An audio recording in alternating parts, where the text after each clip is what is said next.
بسم اللہ الرحمن الرحیم۔ السلام علیکم ناظرین، AWC ایگری کے ساتھ میں ہوں آپ کا میزبان طاہر ندیم۔ ناظرین، ہمارے ہاں جو کاشتکار ہے وہ روایتی کاشتکاری، ٹریڈیشنل جو کاشتکاری ہے اس سے وابستہ ہے، اس سے نکلنے کی کوشش کے باوجود بھی وہ اس سے نکل نہیں پا رہا، لیکن ضرورت اس امر کی ہے کہ نان روایتی جو کاشتکاری ہے اس کو فروغ دیا جائے اور ہائی ویلیو کراپ کی کاشت کو سامنے لایا جائے تاکہ کاشتکاروں کی آمدنی میں بھی اضافہ ہو، ملکی معیشت میں بھی بہتری آئے۔ تو آج اس حوالے سے ہمارے ساتھ موجود ہیں آرگینک ایگریکلچر کنسلٹنٹ محمد علی خان صاحب۔ یہ نان ٹریڈیشنل جو کاشتکاری ہے اس حوالے سے ان کی ایکسپرٹیز بھی ہیں اور یہ ہمارے کاشتکاروں کو مفید مشورے بھی دیتے رہتے ہیں۔ اس حوالے سے انہوں نے ہمارے ساتھ 2-3 پروگرام بھی کیے ہیں اور آج بھی ہمارے ساتھ وہ اور ہمارے کاشتکاروں کے ساتھ وہ پلونیا کی کاشت کے بارے میں بات چیت کریں گے۔ تو آئیے ہم ان سے جانتے ہیں کہ یہ پلونیا کیا ہے اور اس کی کاشت کیسے کی جا سکتی ہے اور یہ ہمارے کاشتکاروں کے لیے کس قدر فائدہ مند ہے۔ تو آئیے ان سے بات کرتے ہیں۔ السلام علیکم۔ وعلیکم السلام ورحمۃ اللہ وبرکاتہ۔ جی، پولونیا کے حوالے سے مطلب ہے کہ میں کچھ آپ کے سامنے معلومات آپ کو فراہم کرتا ہوں۔ اس کا پولونیا جو ہے یہ دنیا کی ایک مہنگی ترین لکڑی میں اس کا شمار ہوتا ہے اور اس کی لکڑی جو ہے پیسٹ ریزسٹنٹ ہے، یعنی کہ اس کو دیمک نہیں لگتی اور یہ فلیکسیبل ہے، یعنی کہ یہ اس میں نرم ہوتی ہے اور لچکدار ہوتی ہے اور اس کا جو استعمال ہے لکڑی کا وہ جہاز سازی کے اندر، ایئر کرافٹ، میوزیکل انسٹرومنٹ اور فرنیچر سازی میں یہ لکڑی استعمال ہوتی ہے۔ پولونیا کی لکڑی ہے نا ایک مہنگی لکڑی ہے اور یہ لکڑی وزن کے اعتبار سے سیل نہیں ہوتی بلکہ یہ فٹ اور کیوبک میٹر کے اعتبار سے سیل ہوتی ہے۔ انٹرنیشنل مارکیٹ کے اندر پولونیا کی جو لکڑی ہے اس کا ریٹ $200 سے شروع ہوتا ہے اور تقریباً $500 تک اس کا ریٹ جاتا ہے۔ $200 سے $500 پر کیوبک میٹر اس کا ریٹ ہے۔ اچھا محمد علی صاحب، ہم نے پچھلا جو پروگرام کیا تھا وہ ہم نے کیا تھا ساگوان کے حوالے سے، تو اس میں بھی آپ نے ذکر یہ کیا تھا کہ ساگوان جو ہے وہ بھی بڑی مہنگی لکڑی ہے اور وہ بھی فٹوں کے حساب سے فروخت ہوتی ہے اور بیرون ممالک اس کی بڑی مارکیٹ ہے، مانگ ہے۔ تو تھوڑا سا ہمیں یہ بھی بتائیں کہ ساگوان اور پولونیا کے اگر ہم آپس میں موازنہ کریں تو وہ کیسا ہے، ان دونوں کے آپس میں جو قیمتاً جو ہے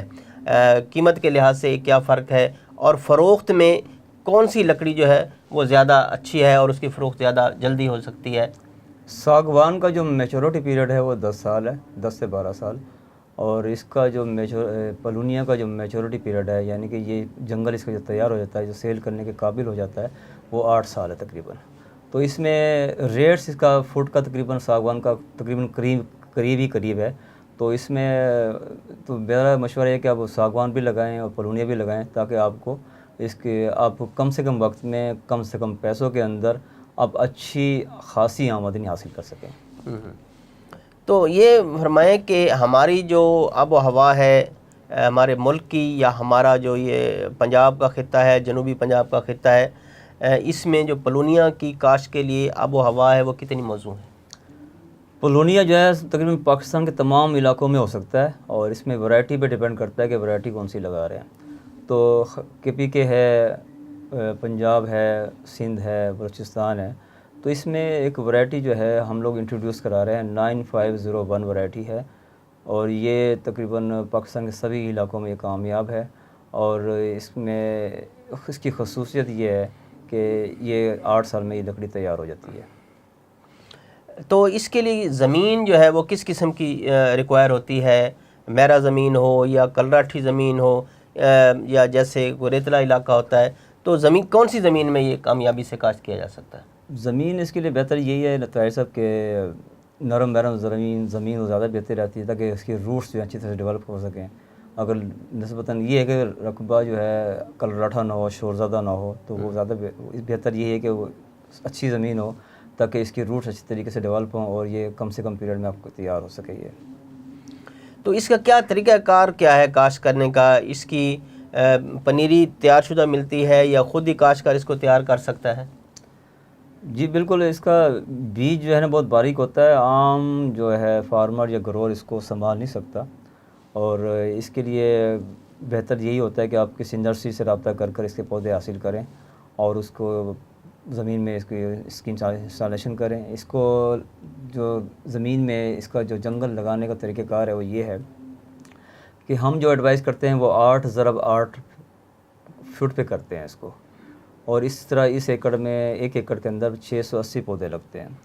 اور دوسرا میتھڈ یہ ہے کہ اس کو 10x10 پہ بھی لگایا جا سکتا ہے، 12x12 پہ بھی لگایا جا سکتا ہے، 15x15 پہ بھی لگایا جا سکتا ہے۔ وہ انسان کی کہتے ہیں فارمر یا گروور کی اس کی اپنی چوائس ہے، وہ کس پہ لگا سکتا ہے۔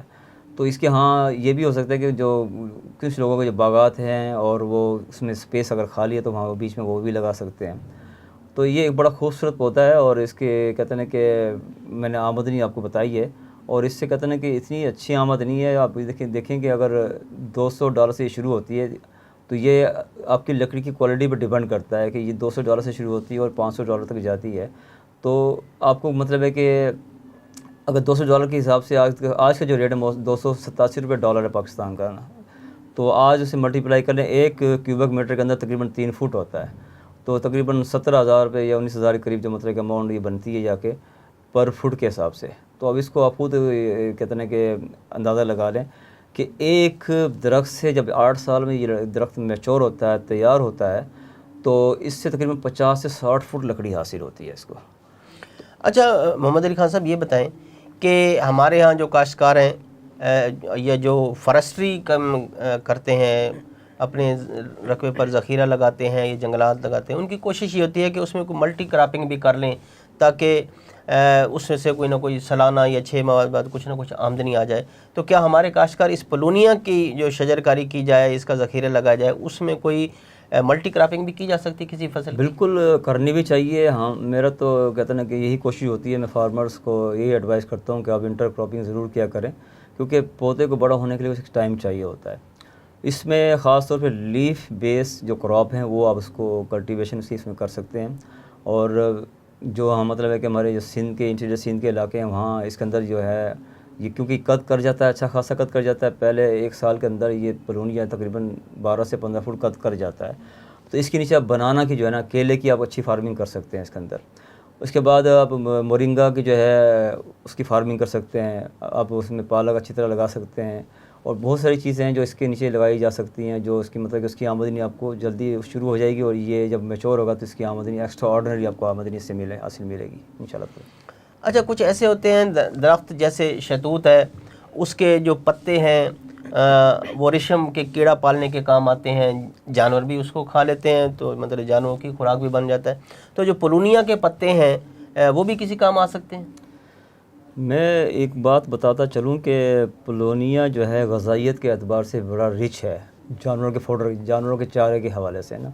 اس میں 8.8% کروڑ پروٹین ہوتی ہے، اور یہ کیونکہ یہ اس کا جیسے یہ پودا گرو کرتا ہے تو اس کی جو ملٹی سٹیم پہ مینیج نہیں کرنا ہے، اس کو صرف سنگل سٹیم پہ اس کو مینیج کرنا ہے۔ جو برانچز نیچے سے نکلتی ہیں اس میں جو پتے آتے ہیں اس کو آپ اس کا ساتھ اس کی پروننگ کرتے رہیں، اس کو آپ جانوروں کے چاروں کے طور پر اس کو استعمال ساتھ ساتھ کرتے رہیں اس کی۔ اور اس میں دیکھیں اس کی خصوصیت یہ ہے اس پلونیا کی کہ اس کا پتا 1.25 میٹر تک چوڑا ہوتا ہے، لمبا ہوتا ہے، اور اس میں جیسے میں نے بتایا کہ 8.8% اس میں کروڑ پروٹین ہوتی ہے، اور دیگر اس میں غذائی اجزاء بھی بے شمار ہوتے ہیں۔ تو اس پلونیا کے جنگل کے اوپر یونائٹڈ نیشن آپ کو کاربن کریڈٹ سے مراد یہ ہے کہ جو آلودگی کی ایک مہم اقوام متحدہ نے چلائی ہوئی ہے، اس کے آلودگی کو کم کرنے کے لیے، کیونکہ یہ پتا بڑا ہوتا ہے اور یہ CO2 کو زیادہ جذب کرنے کی صلاحیت رکھتا ہے دوسرے پتوں کی نسبت، تو اس کی وجہ سے وہ اینول بیسس کے اوپر جو ہے وہ کاربن کریڈٹ دیتی ہے، جس سے انسان جب تک پودا جوان ہوتا ہے یا چلتا رہتا ہے اس وقت اینول بیسس کے اوپر اقوام متحدہ کے ذریعے اس کو اچھی خاصی آمدنی حاصل ہو جاتی ہے۔ اچھا، ایسا کہ جیسے ہمارے ہاں جو شیشم کا درخت ہے یہ بھی بیماری کا شکار ہوا، اور خاص کر جو ہمارے آم کے پودے ہیں وہ بھی بیماری کا شکار ہو جاتے ہیں، جیسے سڈن ڈیتھ ہے اس قسم کے، اور ان پر جو نقصان دہ کیڑے ہیں وہ بھی حملہ آور ہوتے ہیں۔ تو پلونیا کے بارے میں بتائیں، اس پر بھی کسی قسم کی بیماری یا پیسٹ کا اٹیک ہوتا ہے؟ دیکھیں، اس کا سڈن ڈیتھ کا جہاں تک تعلق ہے، اس کا تعلق زمین کے سٹرکچر سے ہے، کیونکہ ہم نے کہتے ہیں کہ ویڈی سائڈ کے استعمال سے، پیسٹی سائڈ کے استعمال سے